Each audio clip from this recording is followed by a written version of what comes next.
નમસ્તે.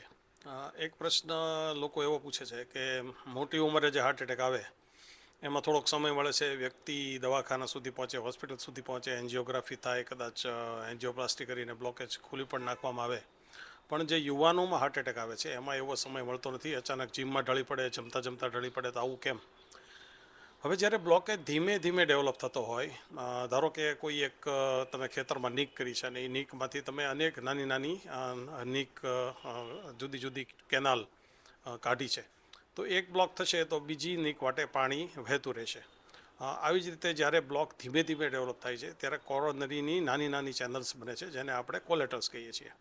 એટલે આ સમય જ્યારે બ્લોક ધીમે ધીમે થાય એટલે કોલેટરલ્સ બનવા માટેનો સમય મળે છે અને હૃદયને એક નહીં તો બીજા રસ્તે લોહી મળતું રહે છે. જ્યારે લોહીનો પુરવઠો સદંતર બંધ થાય ત્યારે મેસિવ હાર્ટ એટેક આવે છે. યુવાનોમાં કેવું થાય છે કે એન્ડોથેલિયમ, કે જે હૃદયની કોરોનરી આર્ટરીઝ છે એનું જે આવરણ છે, એમાં કોઈ સ્ટ્રેસને કારણે કે કોઈ વધારે પડતી કસરતને કારણે કે કોઈ બીજા કારણોને લીધે ઓચિંતાનો બ્લોકેજ ડેવલપ થાય અને 100% બ્લોકેજ ડેવલપ થાય ત્યારે કોઈ જ કોલેટરલ એટલે કે આજુબાજુની નાની નાની બાયપાસ કરતી નેચરલ ચેનલો હોતી નથી, જેથી કરીને હૃદયને ઓચિંતો જ 100% પુરવઠા મળતો બંધ થઈ જાય છે અને મેસિવ હાર્ટ એટેક આવે છે અને વ્યક્તિને અચાનક હૃદયરોગનો હુમલો એટલે કે સડન કાર્ડિયાક ડેથ થઈ વ્યક્તિ આપણી વચ્ચેથી વિદાય લે છે.